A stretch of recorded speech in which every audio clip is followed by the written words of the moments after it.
বিসমিল্লাহির রহমানির রহিম। সম্মানিত সাংবাদিক ভাই ও বোনেরা, আসসালামু আলাইকুম।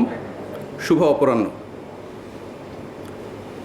আপনারা লক্ষ্য করলে দেখতে পাবেন পুরো বিশ্বজুড়ে অপরাধের ধরন, গতি প্রকৃতি ক্রমান্বয়ে পরিবর্তিত হচ্ছে, আর সেই সাথে পরিবর্তিত হচ্ছে অপরাধীদের গ্রহণ করা বিভিন্ন কৌশল।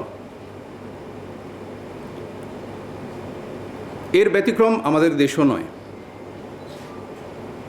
আমাদের দেশেও আমরা বিভিন্ন ধরনের অপরাধ এবং এই অপরাধের সাথে সংশ্লিষ্ট অপরাধীদের কাজের ধরন, গতি প্রকৃতি ক্রমান্বয়ে যেটা পরিবর্তিত হচ্ছে, সেখানে আমরা আমাদের লক্ষ্য রাখছি, গোয়েন্দা নজরদারি করছি। দেশের অন্যান্য আইন শৃঙ্খলা রক্ষাকারী বাহিনীর ন্যায় র্যাপিড অ্যাকশন ব্যাটালিয়নও আমরা চেষ্টা করছি তাদের সাথে কাঁধে কাঁধ মিলিয়ে কাজ করে যাওয়ার জন্য, দেশের আইন শৃঙ্খলা পরিস্থিতি স্বাভাবিক রাখার জন্য। আজকে আমরা কিছু বিষয় যেগুলো ঘটে গিয়েছে অতি সাম্প্রতিক, কিন্তু বিষয়গুলো চাঞ্চল্যকর, এই বিষয়গুলো আপনাদের সামনে উপস্থাপন করব এবং আপনাদের দৃষ্টি আকর্ষণ করতে চাইব, যাতে আপনারা এগুলোকে সঠিকভাবে দেশের মানুষের সামনে উপস্থাপন করেন, যাতে জনসচেতনতা তৈরি হয়।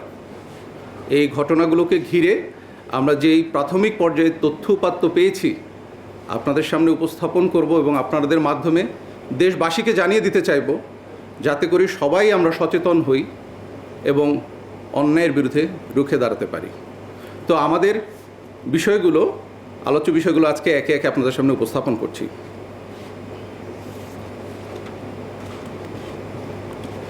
খুব সম্প্রতি আপনারা খেয়াল করেছেন যে গত 24 এপ্রিল 2026 তারিখে আনুমানিক রাত 11টার দিকে চট্টগ্রাম থেকে বুনিয়াদী প্রশিক্ষণ শেষে কুমিল্লায় ফেরার পথে কাস্টমস কর্মকর্তা বুলেট বৈরাগী নিখোঁজ হন। নিখোঁজের 12 ঘন্টা পর 25 এপ্রিল সকাল 7:45টার দিকে ঢাকা চট্টগ্রাম মহাসড়কের কোটবাড়ি এলাকার একটি হোটেলের পাশের ফুটপাত থেকে ময়নামতি হাইওয়ে থানা পুলিশ তার মরদেহ উদ্ধার করেন। তার মুখমণ্ডল সহ শরীরের বিভিন্ন স্থানে আঘাতের চিহ্ন পরিলক্ষিত হয়। উক্ত ঘটনায় ভিকটিমের মা বাদী হয়ে অজ্ঞাতনামা আসামিদের বিরুদ্ধে কুমিল্লা জেলার সদর দক্ষিণ মডেল থানায় একটি হত্যা মামলা দায়ের করেন। ভিকটিম বুলেট বৈরাগী 41তম BCS-এর নন ক্যাডার হিসেবে কাস্টমস, এক্সারসাইজ ও ভ্যাট বিভাগে যোগদান করেন এবং কুমিল্লার বিবির বাজার স্থলবন্দর সহকারী রাজস্ব কর্মকর্তা হিসেবে কর্মরত ছিলেন। এই ঘটনাটি সারা দেশে ব্যাপক চাঞ্চল্যের সৃষ্টি করে এবং বিভিন্ন সামাজিক গণমাধ্যম, ইলেকট্রনিক ও প্রিন্ট মিডিয়ায় গুরুত্বের সাথে প্রচারিত হয়। উক্ত ঘটনার সাথে জড়িতদের আইনের আওতায় নিয়ে আসার জন্য র্যাব এর বিভিন্ন টিম নিয়ে সাথে সাথেই মাঠে নেমে যাই আমরা আমাদের কাজ করতে। এরই ধারাবাহিকতায় আমাদের গোয়েন্দা নজরদারি বৃদ্ধি করা হয়। সে সময় তাদের মাধ্যমে আমরা তথ্য প্রযুক্তির সহায়তায় এবং আরও কিছু প্রাপ্ত গোপন সংবাদের ভিত্তিতে গত 26 এপ্রিল 2026 তারিখে র্যাব 11-র একটি আভিযানিক দল কুমিল্লা জেলার বিভিন্ন এলাকায় অভিযান পরিচালনা করে এবং অভিযান পরিচালনা করার মাধ্যমে উক্ত হত্যাকাণ্ডের সাথে জড়িত অভিযুক্ত মোহাম্মদ সোহাগ, ইসমাইল হোসেন জনি, ইমরান হোসেন হৃদয়, রাহাত হোসেন জুয়েল এবং মোহাম্মদ সুজনকে কুমিল্লা হতে গ্রেফতার করা হয় এবং এই হত্যাকাণ্ডের সাথে সংশ্লিষ্ট একটি সিএনজি, চাপাতি, সুইচ গিয়ার, ফোর্জিং হ্যামার এবং অন্যান্য দ্রব্যাদি উদ্ধার করা হয়। প্রাথমিক জিজ্ঞাসাবাদে জানা যায় যে গ্রেফতারকৃতরা একটি সংঘবদ্ধ অপরাধ চক্রের সক্রিয় সদস্য। অভিযুক্তরা কুমিল্লা শহরের দূর দূরান্ত থেকে আগত যাত্রীদের রাতের বেলা টার্গেট করে তাদের সিএনজি বা অটোতে তুলে ধারালো অস্ত্রের ভয় দেখিয়ে এবং আঘাত করে ছিনতাই, ডাকাতি সহ বিভিন্ন ধরনের অপরাধ সংগঠন করে আসছিল। ঘটনার দিন অর্থাৎ 25 এপ্রিল 2026 তারিখে রাতে গ্রেফতারকৃতরা সিএনজি নিয়ে কুমিল্লা জেলার জাগরঝুলি বিশ্ব রোড এলাকায় ছিনতাইয়ের উদ্দেশ্যে অবস্থান করছিল। রাত আনুমানিক ৩টার সময় ভিকটিম বুলেট বৈরাগী চট্টগ্রাম থেকে বুনিয়াদী প্রশিক্ষণ শেষ করে বাসযোগে কুমিল্লার জাগরঝুলি বিশ্ব রোডে পৌঁছায় এবং বাস থেকে নামলে গ্রেফতারকৃত জুয়েল ভিকটিমের গন্তব্যস্থল সম্পর্কে জানতে চায়। তখন ভিকটিম জাঙ্গালিয়া যাওয়ার কথা বললে সিএনজির পেছনে যাত্রী ছদ্মবেশে থাকা গ্রেফতারকৃত সোহাগ ও হৃদয় ভিকটিমকে তাদের পাশে বসতে বলে। সিএনজিটি জাগরঝুলি হতে জাঙ্গালিয়ার উদ্দেশ্যে রওনা দেওয়ার পর গ্রেফতারকৃত সোহাগ ও হৃদয় মিলে ধারালো অস্ত্র দিয়ে ভিকটিমকে আঘাত করে ও ভয়ভীতি প্রদর্শন করতে থাকে। এ সময় গ্রেফতারকৃতদের সহিত ভিকটিমের ধস্তাধস্তিও হয়। ধস্তাধস্তির এক পর্যায়ে অপর অভিযুক্ত জনি চাকু বের করে ভিকটিমকে ভয় দেখায়, মারধর করে এবং ভিকটিমের সাথে থাকা নগদ টাকা, মোবাইল ও অন্যান্য মালামাল জোরপূর্বক ছিনিয়ে নেয়। অতঃপর সিএনজিটি কোটবাড়ি বিশ্ব রোড অতিক্রম করলে অভিযুক্তগণ ভিকটিমকে ধাক্কা দিয়ে চলন্ত সিএনজি থেকে ফেলে দিয়ে দ্রুত ঘটনাস্থল থেকে পালিয়ে যায়।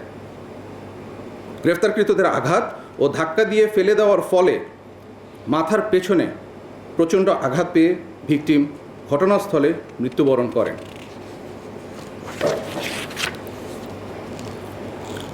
গ্রেফতারকৃত সকলের বিরুদ্ধে চট্টগ্রাম জেলার লাকসাম রেলওয়ে থানায় একাধিক চুরি, ডাকাতি ও মাদক মামলা রয়েছে।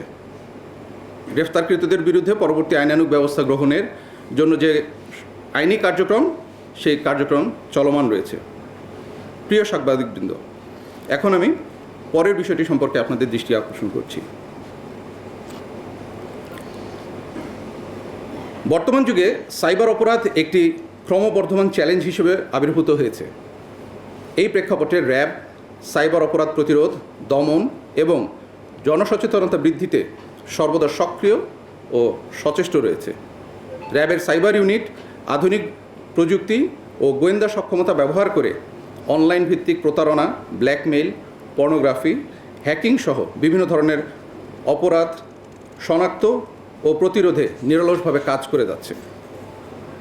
গত বেশ কিছুদিন ধরে দেশের বিভিন্ন পত্রিকাগুলোতে, যেমন প্রথম আলো, মানবজমিন, এই সময় এবং বিএসএস নিউজে টেলিগ্রাম অ্যাপের অন্ধকার ও সাইবার ব্ল্যাকমেইল সহ বিভিন্ন শিরোনামে ঘটনাগুলোকে প্রচারিত করে আসছিল।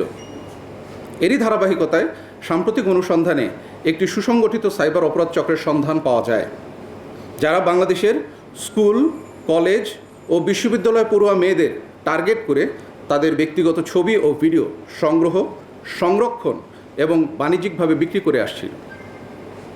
এই চক্রটি মূলত টেলিগ্রাম প্ল্যাটফর্ম ব্যবহার করে তাদের কার্যক্রম পরিচালনা করে থাকে এবং বিভিন্ন প্রাইভেট চ্যানেলের মাধ্যমে অশ্লীল ছবি এবং ভিডিও অর্থের বিনিময়ে সরবরাহ করে। তথ্য পাওয়া যায় যে চক্রটি দেশের বিভিন্ন স্কুল, কলেজ এবং বিশ্ববিদ্যালয়ের মেয়েদেরকে তাদের ফেসবুক বা ব্যক্তিগত ডিভাইস হ্যাকিং এবং ব্রেকআপের পর প্রাক্তন প্রেমিকদের কাছ থেকে ছবি ভিডিও সংগ্রহ অথবা শত্রুতাবশত গোপন ছবি ভিডিও এক্সপোজ করে অর্থের বিনিময়ে সরবরাহ করে থাকে। প্রথমে ডেমো টেলিগ্রাম চ্যানেলে সীমিত ছবি এবং বিভিন্ন ভিডিও আপলোড করা হয়। এরপর প্রিমিয়াম প্রাইভেট চ্যানেলে প্রবেশের জন্য অর্থ প্রদানের আহ্বান জানানো হয় এবং অর্থ প্রদানকারীকে নির্দিষ্ট প্রাইভেট গ্রুপে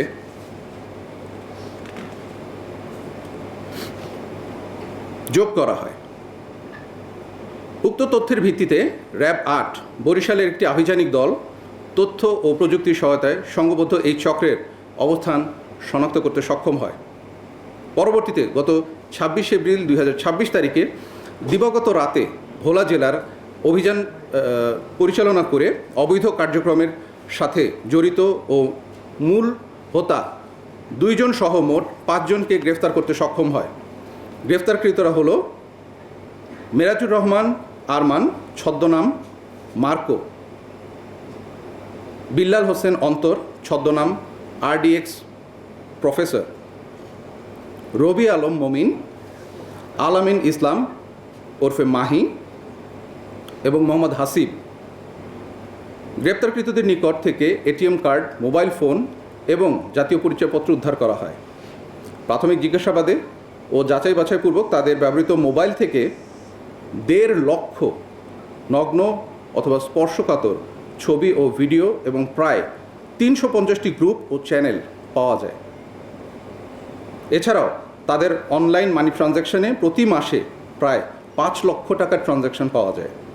তারা বিভিন্ন মোবাইল অ্যাপস ব্যবহার করে ছবি ও ভিডিওর বিনিময়ে অর্থ আদান প্রদান করত। গ্রেফতারকৃত সকল ব্যক্তির বিরুদ্ধে পরবর্তী আইনানুগ ব্যবস্থা গ্রহণের কার্যক্রম প্রক্রিয়াধীন রয়েছে। গ্রেফতারকৃতদের মধ্যে মোহাম্মদ সোহাগ, মোহাম্মদ ইসমাইল হোসেন, ইমরান হোসেন হৃদয়, রাহাত হোসেন জুয়েল, মোহাম্মদ সুজনের নামে বিভিন্ন থানায় মামলা রয়েছে।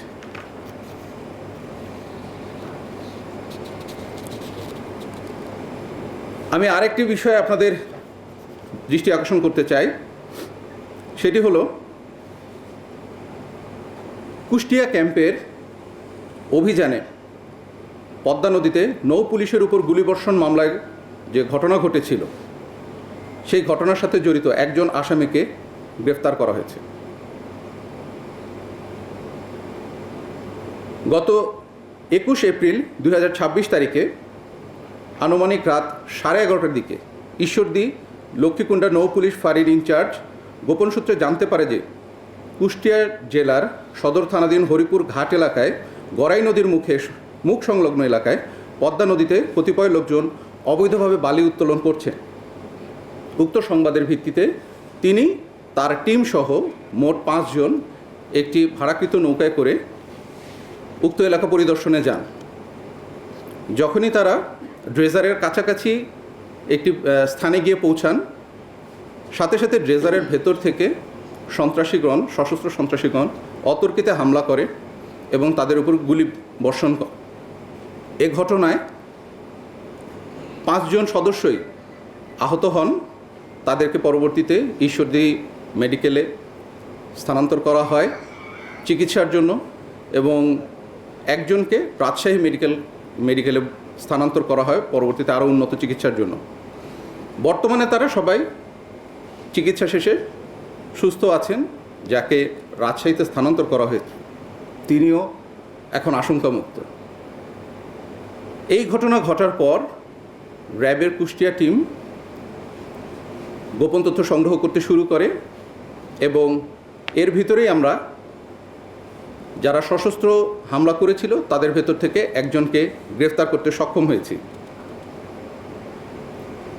এই বিষয়ে নৌ পুলিশের পক্ষ থেকে একটি মামলা দায়ের করা হয় এবং এজাহারে বেশ কিছু অজ্ঞাত আসামির নাম উল্লেখ করা হয়। যে আসামিকে র্যাবের পক্ষ থেকে গ্রেফতার করা হয়েছে তার নাম হচ্ছেন মোহাম্মদ তোফাজ্জল সর্দার, বয়স 43 এবং তার পিতা আইজুদ্দিন সর্দার। জানা যায় যে তারা বালুমহল সম্পর্কিত যেই সশস্ত্র গোষ্ঠী আছে উনি তারই একটি সক্রিয় সদস্য। এই ঘটনার সাথে সম্পর্কিত আর যারা আসামি রয়েছেন তাদেরকেও গ্রেফতারের যে পরবর্তী আইনি কার্যক্রম, সেই কার্যক্রমগুলো চলমান রয়েছে। এখন আমি আপনাদের দৃষ্টি আকর্ষণ করতে চাই ঢাকার কেরানীগঞ্জে চীনা নাগরিককে কুপিয়ে গুরুতর জখম ও ডাকাতির ঘটনায় সম্পৃক্ত থাকার যে ডাকাত দল তাদের 7 জনকে গ্রেফতার করা হয়েছে এবং গ্রেফতারের সময় তাদের কাছ থেকে লুণ্ঠিত মালামালও উদ্ধার করা হয়েছে। ঘটনাটি ঘটেছিল গত 14 এপ্রিল 2026 তারিখে, অর্থাৎ পয়লা বৈশাখের দিন, এবং এই ঘৃণ্য ঘটনাটি মিডিয়াতে ব্যাপক আকারে প্রচারিত হয় এবং আমাদের র্যাব 10-এর টিম সাথে সাথেই এ বিষয়ে কাজ শুরু করে, গোয়েন্দা তথ্য সংগ্রহ করা শুরু করে এবং আমাদের অভিযানিক দল 24 ঘন্টার মধ্যেই প্রথমে 4 জনকে গ্রেফতার করতে সক্ষম হয় এবং সেই সময় একজন আসামিকে পুলিশ কর্তৃক গ্রেফতার করা হয়। মোট 5 জন সদস্যকে সে সময় গ্রেফতার করা হয়। পরবর্তীতে আরও 2 জন যে মূল সদস্য ছিল তাদেরকেও আমরা গ্রেফতার করতে সক্ষম হই। তো এ পর্যন্ত মোট 7 জনকে গ্রেফতার করা সম্ভব হয়েছে এবং তাদের বিরুদ্ধে যে আইনি প্রক্রিয়া সেগুলো চলমান রয়েছে। তো এই ছিল আজকে আপনাদেরকে অবহিত করবার জন্য আমাদের কাছে সংগৃহীত মূল তথ্যগুলো।